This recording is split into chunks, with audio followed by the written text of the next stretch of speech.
पढ़ लिया था उस दिन। एक तो माइनर कि माइनर कैसे निकालते हैं, उसको डिनोट करते हैं कैपिटल एम से। एक हमने देख लिया था उस दिन कोफैक्टर को डिनोट करते हैं हम सी से। आज हम एक नया टॉपिक देखते हैं जिसका नाम है एडजॉइंट ऑफ अ मैट्रिक्स। ठीक है, हमारे पास एक मैट्रिक्स है ए, ये है A11 A12, ये सारे उसके मैट्रिक्स के एलिमेंट है। ये एक स्क्वायर मैट्रिक्स है। ठीक है, हम निकाल रहे हैं adjoint of a square matrix. ये 3x3 का मैट्रिक्स है। तो एडजॉइंट निकालने के लिए सबसे पहले हम निकालेंगे जो कोफैक्टर है, सबके कोफैक्टर का मैट्रिक्स बनाएंगे। जैसे C11, फिर A12 का कोफैक्टर हो जाएगा C12। कोफैक्टर कैसे निकाल, जैसे A11 का कोफैक्टर निकालना है तो इसकी रो, कॉलम और रो दोनों छोड़ देंगे।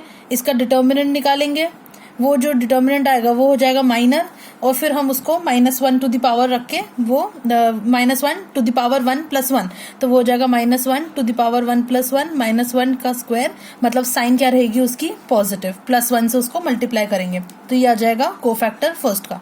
ऐसे सिमिलरली C12 C13 निकाल लेंगे, C21 C22 C23 C31 C32 और C33 निकाल लेंगे। तो ये आ गया हमारे पास कोफैक्टर का मैट्रिक्स। एडजॉइंट ऑफ A को हम डिनोट करते ADJ से। एडजॉइंट ऑफ A वो क्या होता है कि हमारे पास जो कोफैक्टर का मैट्रिक्स आया है उसका हम अगर ट्रांसपोज कर ले तो वो होता है हमारा एडजॉइंट, मतलब इसका ट्रांसपोज। तो इसका ट्रांसपोज क्या आएगा, C11 C12 C13 C21 C22 C23 C31 C32 C33। ठीक है, तो ये आ गया हमारे पास एडजॉइंट ऑफ A। चलो अब हम इस पे एक क्वेश्चन करते हैं। हमारे पास एक मैट्रिक्स है A P Q R S। ठीक है, सबसे पहले ये सारे एलिमेंट्स है, ये है A11, ये है A12, ये है A13 और ये है A21 और ये है A22। ठीक है, इसका हम निकाल लेते हैं कोफैक्टर। सबसे पहले फर्स्ट एलिमेंट का C11, फर्स्ट एलिमेंट का कोफैक्टर, P का कॉलम और रो छोड़ देंगे, क्या आएगा S और -1 टू द पावर 1 + 1, मतलब +1 से उसको करेंगे हम मल्टीप्लाई। तो C11 आ गया S। फिर C12 Q, इसकी कॉलम और रो छोड़ देंगे, मतलब R, और -1 टू द पावर, ये 1 2 है तो 1 + 2, मतलब -1 टू द पावर 3, मतलब -1, तो ये हो जाएगा -R। नेक्स्ट C21, इसका कॉलम और रो छोड़ देंगे तो Q, ये हो जाएगा -1 टू द पावर 2 + 1, मतलब -1 टू द पावर 3, मतलब -1, तो इसको -1 से मल्टीप्लाई हो जाएगा -Q। सिमिलरली C22, इसकी कॉलम और रो छोड़ देंगे, क्या आ जाएगा P, 2 + 2 4 होता है तो -1 का स्क्वायर 1 हो जाएगा। तो ये आगे चारों कोफैक्टर। अब कोफैक्टर का जो मैट्रिक्स है ये एक इंटरमीडिएट स्टेप है, या आप शो मत करना, या आप करो तो साइड में रफ में कर सकते हो। तो ये हो जाएगा S -R -Q और P। ठीक है, ये आ गया कोफैक्टर का मैट्रिक्स। हमें निकालना है एडजॉइंट, तो एडजॉइंट ऑफ A मतलब इसका ट्रांसपोज, तो हो जाएगा S -R -Q और P। तो ये आ गया हमारा एडजॉइंट ऑफ A। चलो अब नेक्स्ट है इनवर्स ऑफ अ मैट्रिक्स। अब अगर इसकी डेफिनेशन हम देखें तो इनवर्स ऑफ अ मैट्रिक्स क्या होता है कि अगर कोई मैट्रिक्स है जिसका ऑर्डर n है, मतलब n ऑर्डर का मैट्रिक्स है, तो वो इन्वर्टिबल कब है, जब एक कोई स्क्वायर मैट्रिक्स एग्जिस्ट करे।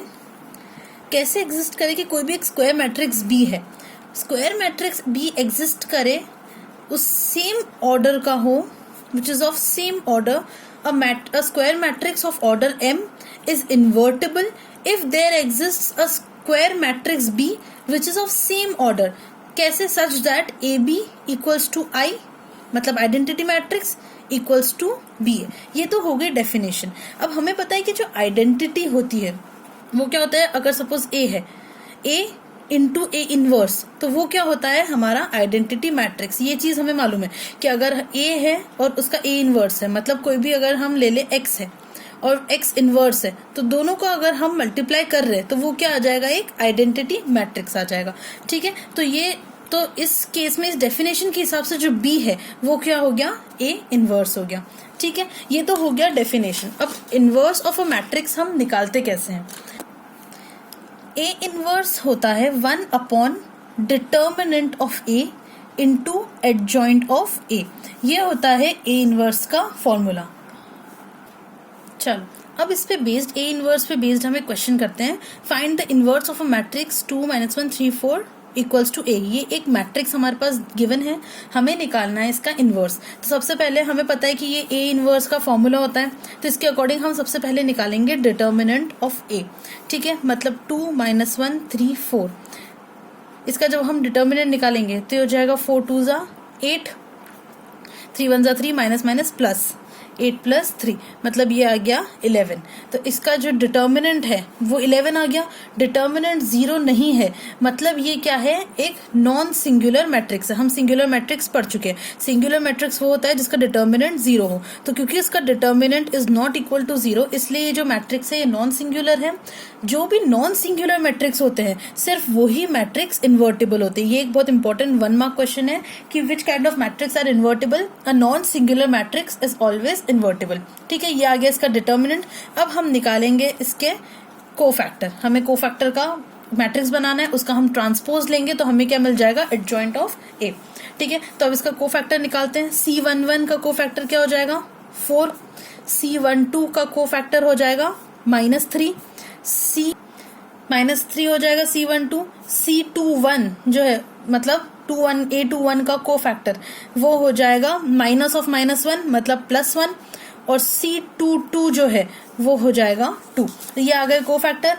ये कोफैक्टर का अगर हम मैट्रिक्स साइड में बना लेते रफ में, ये हो जाएगा 4 -3 1 2। ठीक है, ये आ गया। अब इसका हम ले लेंगे इन ट्रांसपोज, तो ये आ जाएगा हमारे पास एडजॉइंट 4 -3 1 और 2। तो ये आ गया हमारे पास एडजॉइंट ऑफ ए। अब हम निकालेंगे ए इनवर्स। ठीक है, डिटर्मिनेंट क्या था हमारा 11, मतलब 1/11, ये फॉर्मूले में हम पुट कर रहे हैं, इनटू उसका एडजॉइंट क्या है 4 1 -3 2, मतलब ए इनवर्स जो है वो आ गया हमारा 4/11 1/11 -3/11 और 2/11। ये आ गया हमारा ए इनवर्स का मैट्रिक्स। चलो, ये हमारे पास हमने एक और एग्जांपल ले लिया, हमें निकालना है इसका इनवर्स ऑफ मैट्रिक्स ए। अब ये 3x3 का मैट्रिक्स है। ठीक है, तो सबसे पहले हम निकाल लेते हैं इसमें डिटर्मिनेंट। डिटर्मिनेंट क्या हो जाएगा, 8 × 72 - 8 -4 × 16 - 4 +2 × 4 - 9। ठीक है, इसको हम सॉल्व करेंगे, आंसर आएगा 454। ये नॉट इक्वल टू 0 है, मतलब ये नॉन सिंगुलर मैट्रिक्स है, मतलब क्या है, ये मैट्रिक्स जो है वो इन्वर्टिबल है। अब हम निकालेंगे कोफैक्टर। कोफैक्टर हम कैसे निकालते हैं, जैसे हमें निकालना है C11, तो हम क्या करेंगे, इसका कॉलम और रो छोड़ देंगे। फिर हम निकालेंगे इसका डिटर्मिनेंट, मतलब 9 2 4 8 का हम डिटर्मिनेंट निकालेंगे।